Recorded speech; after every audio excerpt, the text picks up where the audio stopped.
This is Tales from the Pros, where business leaders and influencers share their stories of inspiration, struggles, and successes. And I'm your host, Michael Giorgio.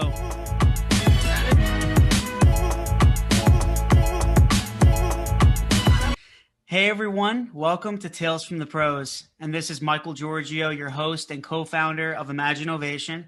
My wonderful guest with me here today is the founder and CEO of CreativeX, a technology company that aims to advance creative expression through the clarity of data.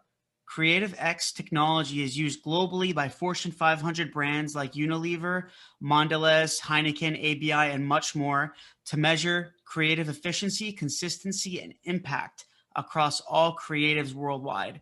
A very, very unique business and an amazing entrepreneur. Please welcome Anastasia Leng. Anastasia, thank you so much for being here. I really appreciate it.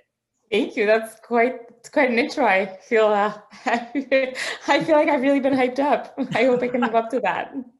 Well, no, you have to give yourself credit, right? I mean, you have a an awesome company. You're making a difference, and that's what it's about. It's about making an impact on others. So you got to tap yourself on the back and say, True. I'm glad. It's true. I think at least every founder and entrepreneur I talk to tends to say that's the part that they're pretty bad at, is recognizing all the wins and the accomplishments and continually feeling like they're very much behind where they actually want to be. That's very, very true. Yeah. Sometimes it's, it is hard to, especially you being a data person, you can understand this, is sometimes it's hard to measure the actual impact that you've made on others. That actually would be probably a cool platform to build, right? And measuring actual impact from positive impact on other people. But where I really want to start, Anastasia, is just a little bit about your background and your story, right? And this is a business storytelling podcast, and the audience loves to learn just what you've been through, some of the struggles, the successes, what you've learned, what you can teach them, and really the inspiration that you can offer them. And that's why, you're here today. You've done a lot. And again, I really thank you for being here. So just if you rewind a little bit, way before CreativeX, tell us a little bit about how you got to where you are today. I know you have some background at Google. You've created other companies as well. So I'll let you kind of take the floor. Yeah. So, the way I got to where I am is really through a series of very lucky and coincidental events. So I started my career at Google completely serendipitously. I studied psychology, sociology, and French at university. So absolutely nothing that prepared me for the business world. But then I worked for my college newspaper at the time, which was a completely student-run newspaper. And my team had a very large marketing budget. And it just happened to be that when companies came to campus, they took leadership from that college newspaper, which was very well known, and asked them to come in and interview.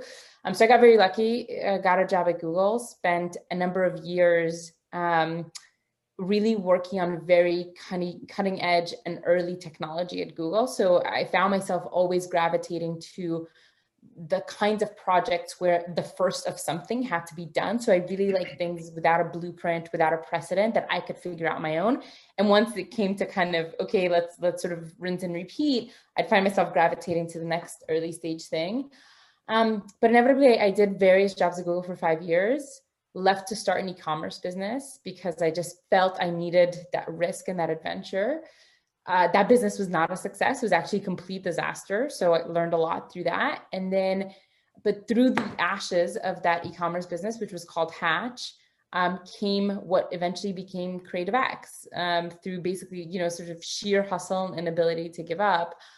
And, I've learned and I've made every mistake in the book. So I think kind of how I learn is I learn by doing. And I hope the small inspiration I can provide is being very, very honest about all the things I did wrong that I would do differently going back, that hopefully might help others avoid the same mistakes.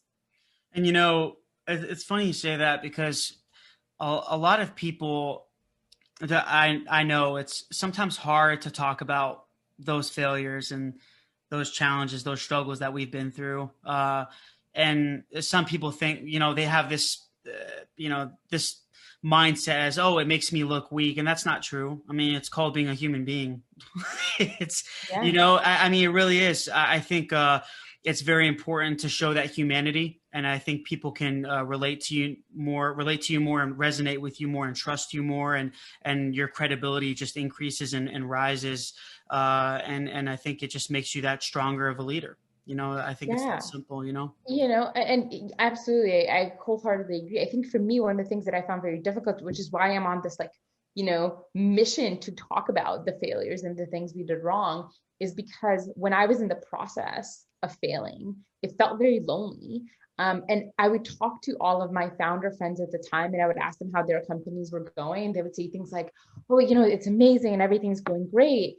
But it's a startup, like by definition, especially early stage, by definition, the early stages, it is difficult and terrible, and nothing is going the way you kind of It's very predicted or tough. forecast.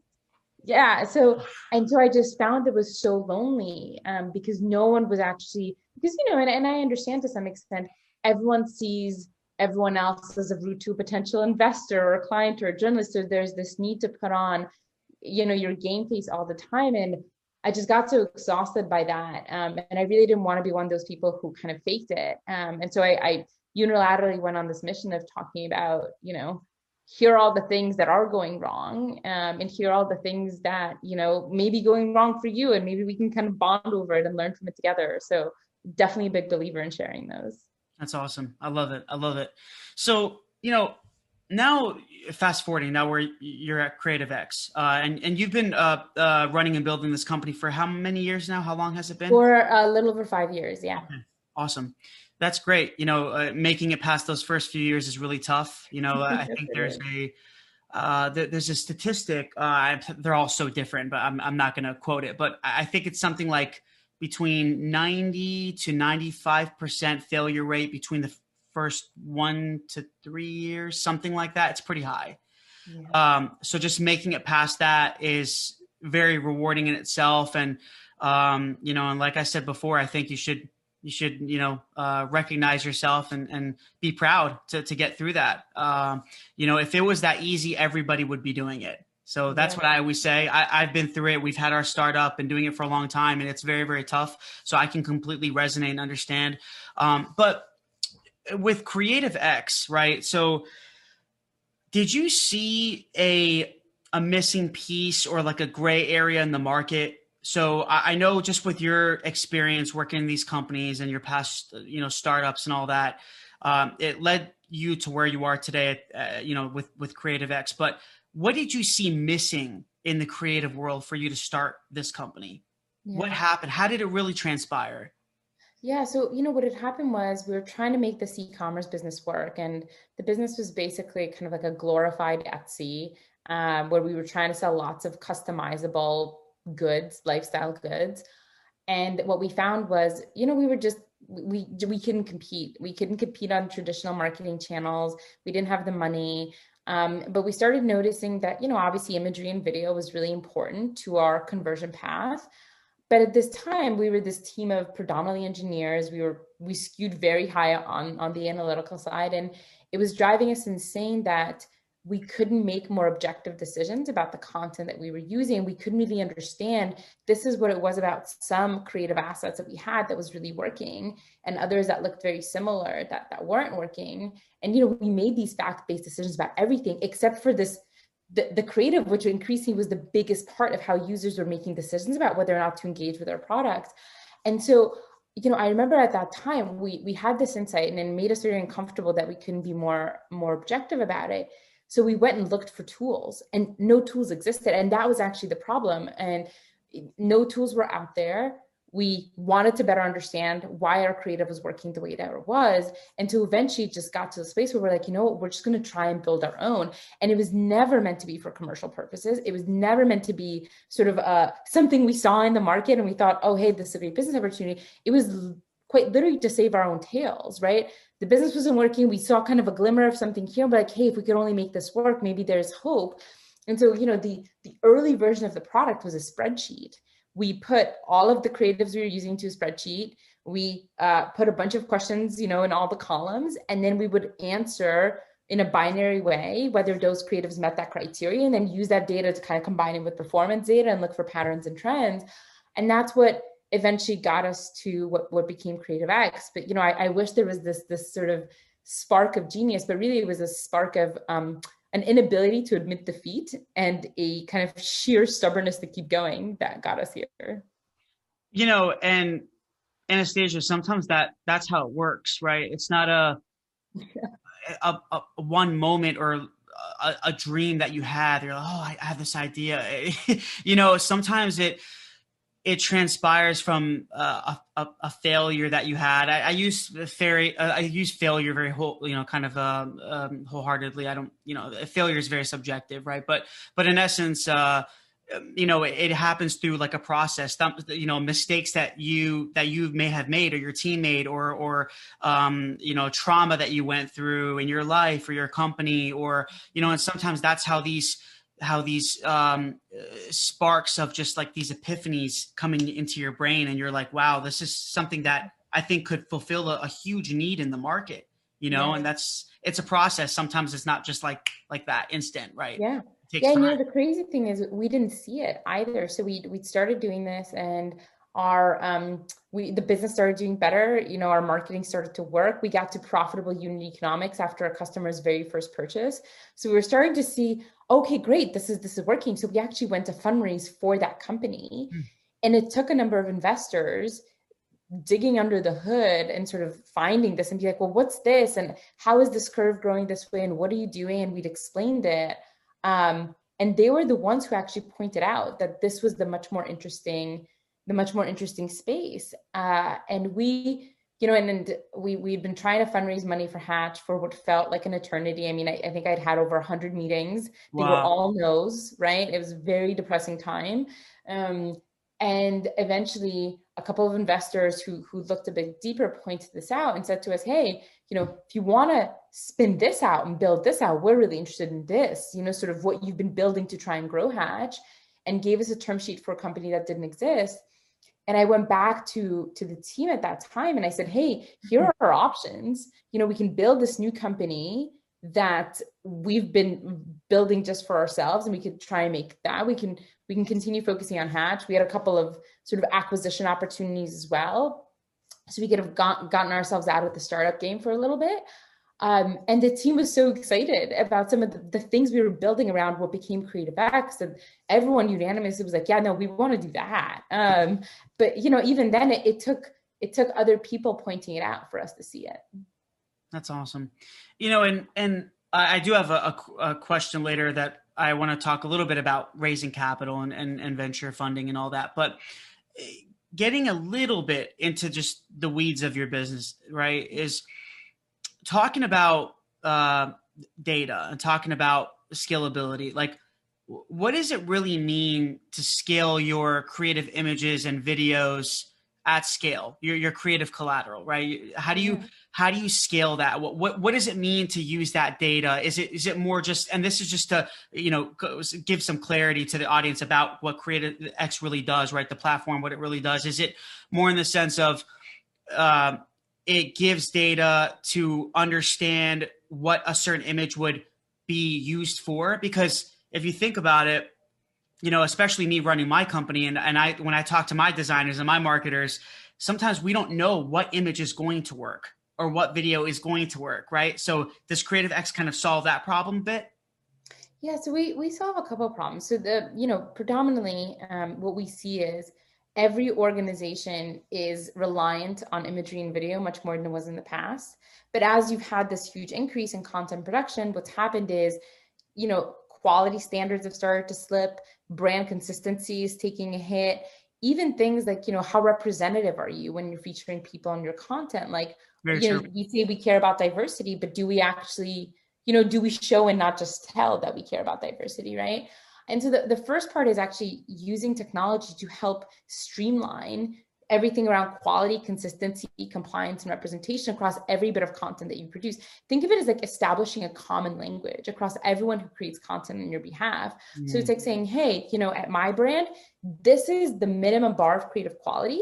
And I'm going to use software to basically detect whether any piece of content, any designer or any marketer produces on our behalf meets our bar for quality, meets our bar for consistency, meets our bar for representation.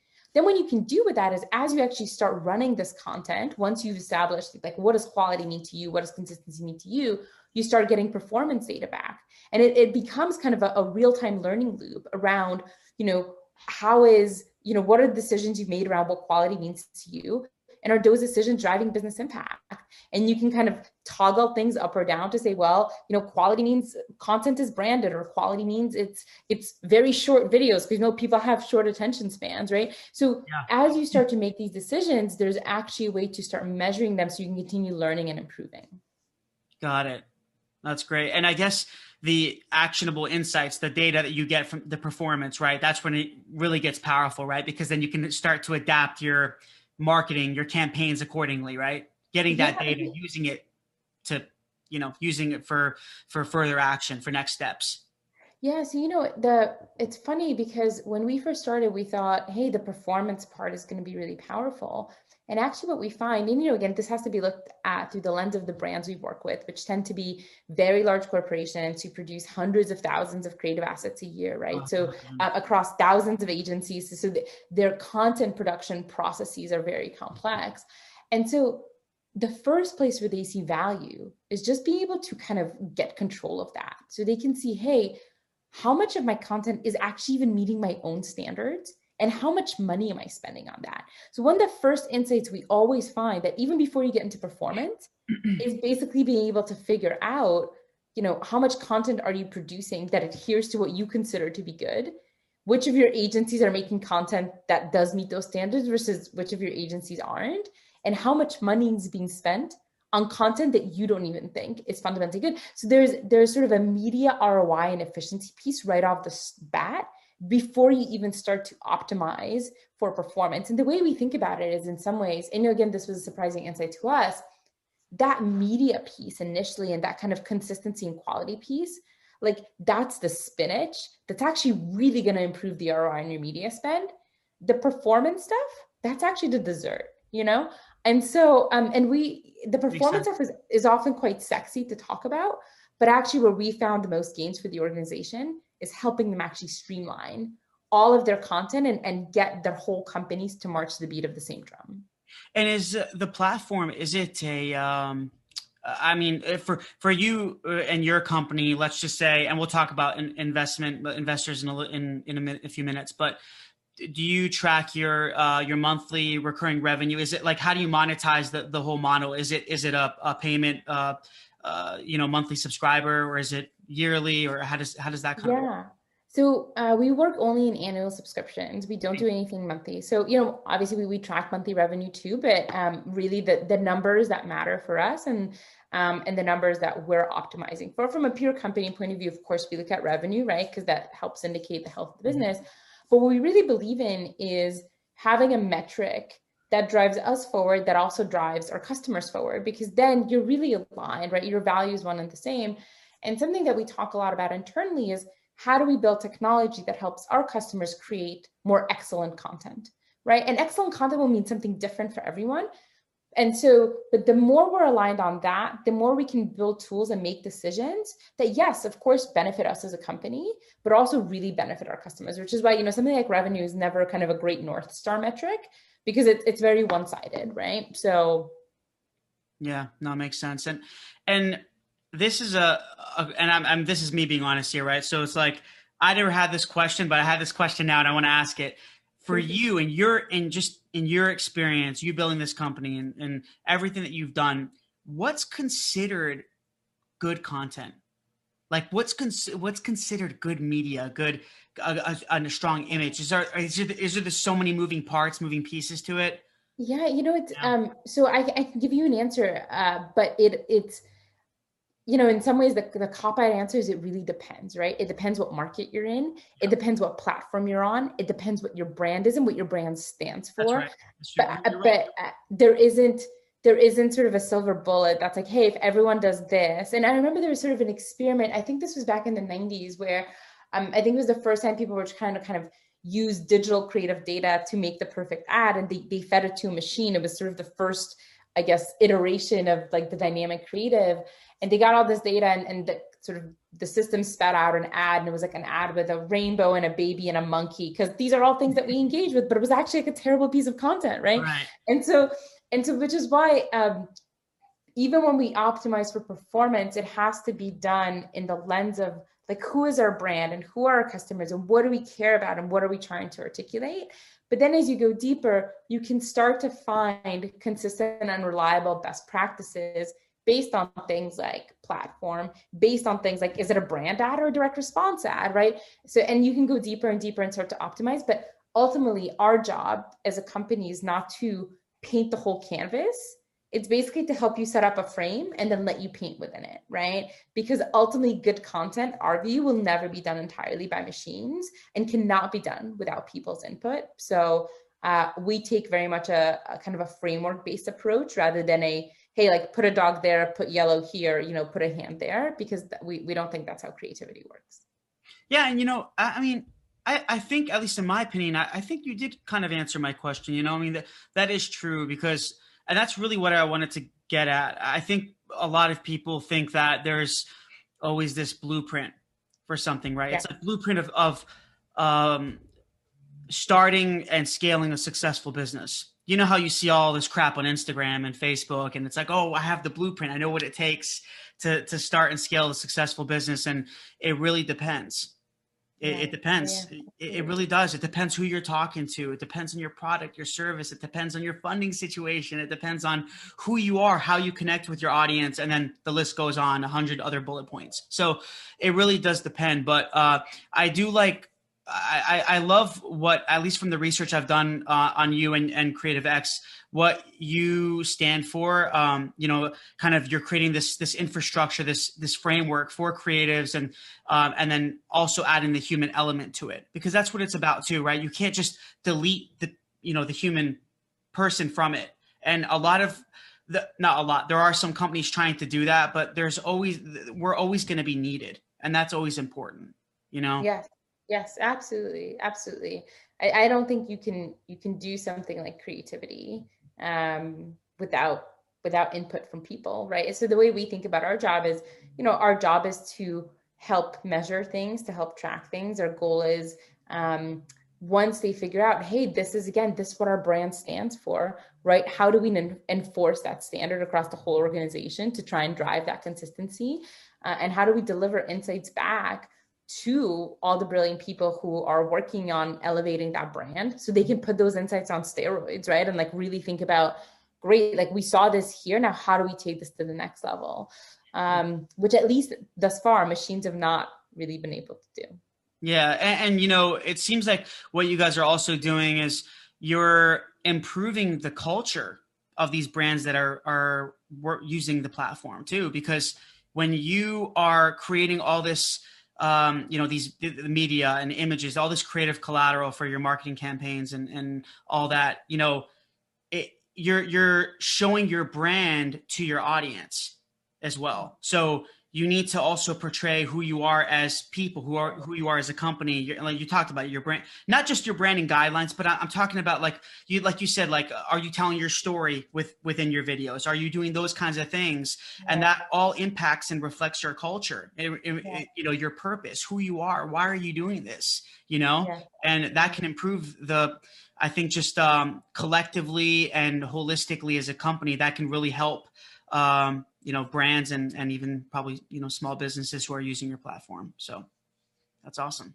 I love it. So now getting a little bit into like raising capital and that whole game. I know that's hard as well. We've dealt with some investors too. It's a whole different thing. It's a different beast to tackle. But what was it like for you and your team to try to raise capital with CreativeX? What was kind of the process, and were you were able to receive funding? Awesome. Yes, we did. So, we've gone through, I think we've gone through every type of fundraise, as in our first fundraise for Hatch, the first two, it was like pulling teeth, right? It was hundreds, I want to say maybe 200 investors. Wow. All of them sort of said a version of no. The only thing that saved us was that uh, all my managers at Google decided to personally invest in the company, sort of a show of faith in me, which was incredibly humbling. That's great. And because some of them were, had a bit of a presence in the tech space, eventually when some of them came in, other smaller VCs sort of followed suit. But it was a very, very painful process, that took ages. That was incredibly demoralizing. And the thing is, that's one of the first things you do, so you leave your big cushy job in my case, and then you're like, okay, great. Like I have all this energy, let's build this company. And you get out there and the very first thing is like a real dose of reality. And so we sort of tried to anticipate that, and we really wanted to show, look, like we can bootstrap this. So we used all the money that I saved up while working at Google, and we tried to build a prototype. But then, again, completely mistimed things, because there are two kind of good times to raise in the early stages. And it's either before you even have a product, so you can really just sell vision and dream, or it's when your product is starting to show signs that it's working, right? Now, of course, what we did is the worst of those worlds. So we launched a product so people could see all of its flaws, because your MVP is never amazing, right? Your MVP I is know all just, about that stuff. You're exactly 100 million times right. yeah, Yeah. There's no right. such So thing you've as got this like, perfect. yeah, you've got this like kind of crappy MVP, and you're getting a little bit of data, but it's never enough. Because every VC, you're like, oh, we were like, look, we made $100 yesterday, and they're like $100, like 100,000, and you're like, but we just launched yesterday, like come back when it's 100. So we basically started fundraising at the very worst time and had this terrible experience, but eventually sort of made it through, Mm-hmm. although it took a tremendous amount of time. And then our first fundraise for what became CreativeX was actually very different, because, and it was a completely different experience, because, again, we were raising for Hatch, we weren't trying to raise for CreativeX. And when a couple of investors pointed out, hey, there might be something here, and we said, okay, we're open to that. We got a term sheet without having a PowerPoint deck, without having any metrics on the company. We got a term sheet, and we went from our first conversation about what became CreativeX to money in the bank in under 6 weeks. I'd never seen anything like it. So that was a completely different experience, right? And again, I think actually proves my point that it's always better to raise on a dream and on a vision.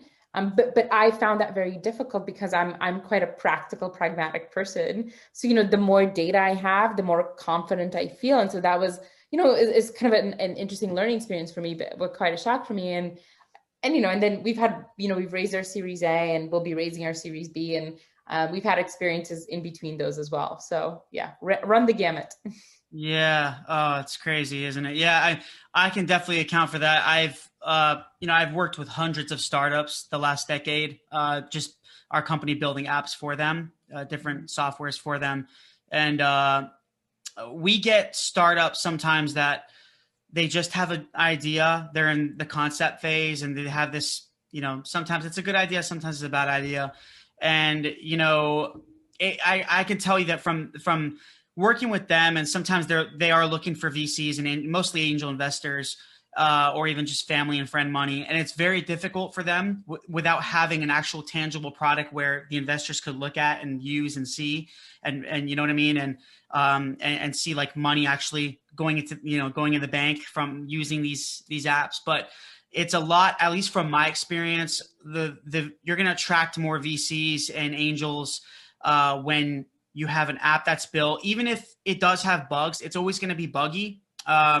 But you need an app that works and that is getting on, the increase in users, and it's just showing a lot of positive traction, and that will kind of reassure them that, hey, there's demand here, that there's value being provided here, and that this company has a potential of making a lot of money, because they want to make a return quickly. Yeah, I know, and I completely understand where they're coming from. Of Yeah. course, they have their own business, and they're accountable to their LPs, and so I completely understand where they're coming from, even though I've never directly sat in their shoes.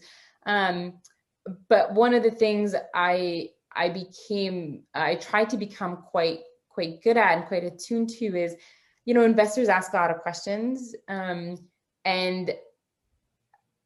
some of those questions are actually signals as to whether or not they believe in the business. And one of the questions that, I would get asked a lot for every company is, well, what's the market size? And actually, and I kept meticulous notes during every fundraising process I've done, because again, I was trying to look for patterns to do better. Every meeting was an opportunity to do better than the next one.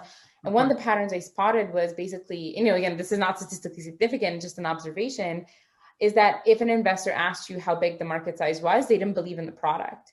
So no amount of prototype or MVP or whatever was ever going to convince them, because fundamentally, those who believe, they saw it, they saw the vision, they shared it, they felt it, they knew the market size was big. Versus the minute that question is asked, that for me, that was a cue of like, don't bother following up. Essentially, they're probably not in a place where they believe. Yeah, sometimes you're probably going to notice probably some red flags, some red flags that this investor is not for us. Just I agree with you. I think there's some, and it's the same thing with employees, right? When you're in the interview process and you're hiring people, I'm sure you're in that, we're kind of all in that process. We want to scale and we want to delegate more work because we're all doing so many things, wearing a lot of hats. But it's tough. You want to make sure that they're checking all the boxes, that they're going to fit your culture, because you're both in it for the long run, and you want to make sure that it's successful. So you need an investor, you need employees that fit, your values and your purpose, your mission, and all that is very, very important. Yeah, and it's really tough. We're going through this now to some extent where, the way we hired when we were 5-10 people is very different than the way we have to hire now when we're approaching and exceeding 50 people. And also, what do you do? What do you do when people get here? Before, when you're small, every decision happens in one room and information just sort of spreads by osmosis. And that's great. You don't need structure. You don't need processes. You just like all talk to each other and everyone knows everything. And then at some point, without you really noticing, all of a sudden those dynamics change completely. So all those things that I used to not hate, but certainly sometimes feel frustrated by at big companies, now you're like, oh, that's why they have those things. Because running a company with some meaningful degree of scale is very different than running a company in the earlier stages. And it's just a different challenge. But what I've realized is, my job fundamentally changes every year. In order for me to continue being good at my job, or at least attempt to be good at my job, I literally have to change myself every year, which is really difficult. It's very hard. It's very difficult to scale. You think, as a startup, you think, oh, once I get past that phase, oh, I got it. If we're making money, I'll just hire more people. Yes. It's not that easy. I mean, more people, more problems. More money, more problem. I mean, it's true, because, and you seem like someone who really loves people as well, very empathetic, but sometimes dealing with more people is different behaviors, more emotions involved, more. Yeah. So it gets cluttered. It gets complicated sometimes. And you as a leader, you gotta, we have to try to solve them and listen, be good listeners, and try to find solutions. And it's not easy. It's not easy. Yes. And this is, when we were about 10 people, someone kept asking, so a number of people kept asking, it's like, oh, what are your values? And, let's come up with sort of values and all of that. And I was very against that in the early stages, because I was like, look, we're 10 people in a room. We talk to each other. I mean, we spend more time with each other than we do with our partners. We know what our values are, and we all sort of live them, because that's how intense the hiring process was. And then as you get to 50 people, all of a sudden you realize, and we learned this again, like everything else, through trial and error, of hiring people who were smart and good and lovely, but who weren't the right people for the way that we wanted to work. And we recognized through that process, there are certain working styles and behaviors that are really encouraged and rewarded here. Like, we are more analytical than the average company. And we try to make every decision with data. We try and argue with data, et cetera. And so you can have someone unbelievably clever and unbelievably lovely, but if they like making decisions a different way, we found that it doesn't work. So we actually went through this process about 1.5 years ago, where we got the whole company together and used that to figure out what our values would be. so we Right. can hire in a way that was more likely to lead to people actually being happy and staying here for the long haul. Yeah, I think companies are discovering now, especially from COVID, it was kind of a reset on, to everyone. It was obviously very, very tough for all of us, but I think a lot of companies are starting to realize how important your why is and how important your values are. That's why I think COVID kind of made companies and even just people in general rethink things and repivot and re-strategize, restructure Mhm. just a lot of who they are, a lot of what their company, what their companies mean to their audience, what value they're providing. Do they need to do something different? Do they need to pivot? Do they need to, it's just it really makes you think differently, especially going through challenges like that. Um, Absolutely. so and even just from I can I'm sure for you, like with building CreativeX these last 4 or 5 years, you've had your times where scaling was very tough. So it made you rethink, like, maybe I need to do things differently here, Oh, right? yeah. Yes. And All I the mean, time. now I feel like it's something I think about on a very regular basis because what we're realizing is, the things that worked when you're 5 to 10 are different. The things that work when you're 25 are actually different. The things that work when you're 50. And you get to this point where whatever existing infrastructure you have, the way it feels to me, it's just like it's burst. The company's like trying to burst out of it, and the existing structure just can't contain it anymore. So you have to rebuild. But the thing that's really tricky, at least at our stage, is we're just about 50 people now, is once you get to that stage, there's already kind of a gravitational pull of the way certain things are done. And so you have certain behaviors and ways of working that get somewhat set in, and you have to try to change them. But it's not as easy as when you're one person because you just like make them up from scratch. But versus now, you really have to adapt and like take people on that journey with you. And that's not always easy. No, no, it's not. Well, you know, I want to talk a moment about CreativeX again in regards to like the more a little bit more about data. So when it comes to like all the actionable insights, all the just all the data that you've collected from your brands and from just your company in general, what are you seeing in terms of creatives in general? Like, are you seeing any trends? Are you noticing anything different just from all the data? So I'm just basically my question is, after analyzing all the data from your brands, and you don't have to give me examples, I know that all that's very confidential, but are you noticing anything different? Are you noticing any new trends or anything like that? Yeah, what we notice is fundamental. A lot of people have been saying this, right? Like how important creative quality is to marketing performance. Hmm. Um, but no one's really been able to measure that until recently. And there have been a number of studies that say, hey, creative is like the number one driver of campaign effectiveness and ad effectiveness and all of that. And one of the things that we've recently looked at is we were like, well, we want to figure out if that's true, right? But we want to figure out if that's true in a really kind of long-term sustainable way. And so we did this analysis piece looking at 800,000 pieces of content, so nearly a million ads over the course of about a year, I think, and started to see what happens to some of your media metrics as your creative quality score goes up. And basically, what we see is that the higher your creative quality score, the more impressions you get per dollar on all the different media platforms that you're advertising. So, what's that saying to us, and the reason why we think this is so important, is there seems to be some behavior that is set in that ads that meet a basic quality bar tend to actually get favored in auction dynamic, regardless of what else is in them, which I think is the power of that insight, right? As long as they meet some of that basic quality criteria, they're branded, they're platform optimized, they feature the product early, they optimize for sound off consumption, they're framed correctly, they take up the real estate. If it's a direct response ad, they have that call to action. Having those basics actually gives you such a large boost to your media efficiency, which then gives you more room to play around with against some of the desserts. Well, I love it. That's powerful. I'm sure a lot of people listening to this can really learn from that. That's great. That's great insight.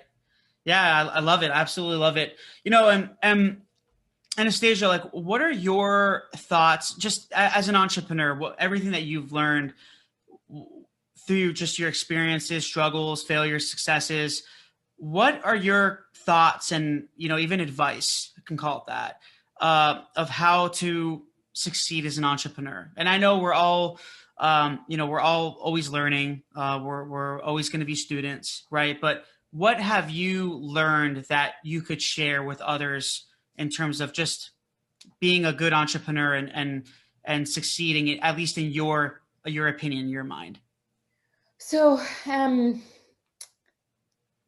I think the biggest things, when I think about what has enabled us to get this far, I think it's come down to two things. One is people, and having people around you who will tell you the truth even when you don't want to hear it, I think is unbelievably important. We actually made that a company value. We call it constructive dissent. We actively encourage people to argue and debate, because we want those things floating up to the surface, right? Things that we might not be seeing that other people are. Right. Makes sense. So I think, again, having people who will tell you the truth is very important. But then I think the flip side of that is actually being able to listen to things you don't want to hear and finding a mechanism by which you can create a safe space for yourself to take that feedback on board when you're ready. And it doesn't mean every bit of feedback, but a lot of our successes came down to things that we didn't initially see, that it took someone pointing out in a way that didn't feel good at the time, right? That was not pleasant to hear, that might have actually been demotivating to hear, that once we actually heard it, we did something about it. And, that has made all the difference in some way. So, again, I don't think there's any silver bullet, but so much of what I credit the success of the company to is the people who have come along for the ride. And what about some of the struggles and obstacles that you and your team have been through? What are some of the toughest challenges that you guys have had, and then how did you overcome them? Yeah, I mean, we've been through a lot of stuff. We've been through not being able to fundraise. We've been through a co-founder leaving, deciding, he wanted, he didn't want to be in the startup world and actually wanted to go to law school. Mm. We've been through spending years trying to find product market fit. I mean, literally years and nothing working. And then there's sort of small decisions, that we made that felt really terrible at the time that actually in retrospect were not so bad at all. And so, I think what got us through, and it's funny, we have some investors joke about this. They, some of our investors say, you guys are like a cockroach, like you will not die. I mean, you would be amazed at how many, there was one time where we had $7,000 left in our bank account for a team of like 5 engineers. So, I was even going to stretch a week. And somehow, and that was the time when we got a term sheet and went from term sheet to money in the bank with not even having a product, so I think we're like a cat, like we should have died a lot more than we have. And I think the only thing that I credit that, the fact that we are still sort of alive and now actually thriving as a company, is the fact that we didn't give up. But I'll be honest, there are times I wanted to give up, right? So when we were going through all that stuff with Hatch and we just couldn't make it work, and I had, 100 meetings with investors and all of them said no. And we had this term sheet on the table from an investor, and then we had a couple of these sort of acqui-hire conversations in play. I was like, let's do that. Like, I'm tired. I've put you guys through a lot. Like, we don't, I can't give you a lot of confidence about where your next paycheck is going to come from. Let's just pursue some of these acquisition conversations and see where that takes us. And it was actually the team, many of whom are still around today, who were like, no, we got to keep going. And so sometimes you lift them and sometimes they lift you. But yeah, That's it's all them. Oof. Oh man, I love that saying about, even though I don't think any of us like cockroaches, but that saying about that's powerful. I mean, it just shows how resilient you are and how much perseverance you have.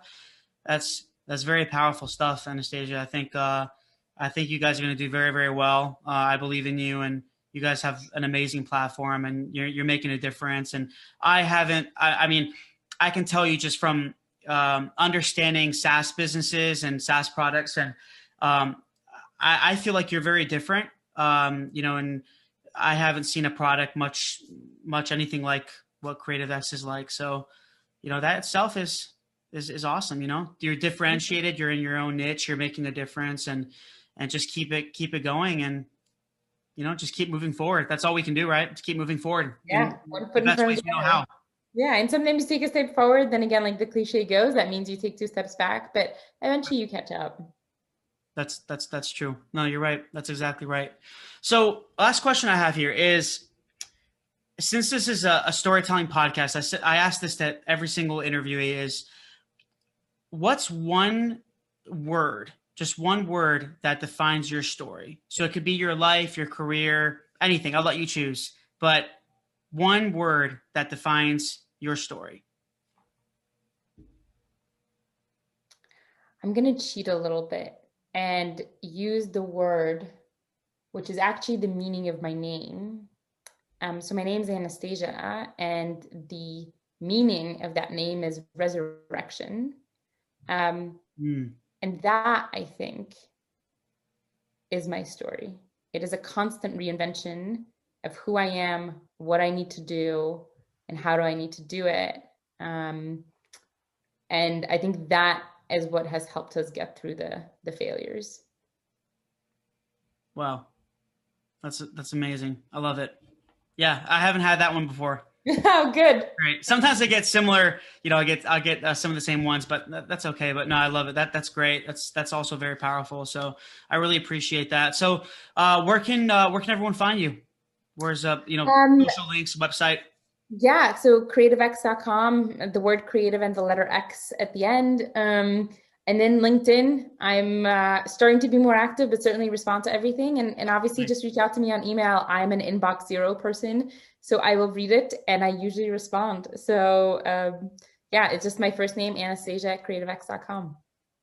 Awesome. Thank you so much, Anastasia. It's been an honor and a pleasure speaking with you. And thank you so much. This is great. Thank you for sharing your story, and I really appreciate it. And I know a lot of people are going to learn from you. So thank you so much. Thanks for inviting me.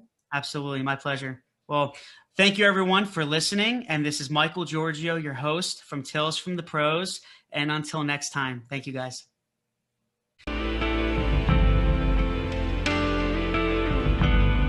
Please subscribe to our YouTube page and also follow our social media. There are links somewhere around here. But we really appreciate it, guys. Thanks for all the support. And I'm going to be giving you awesome content continuously. And we look forward to seeing you soon.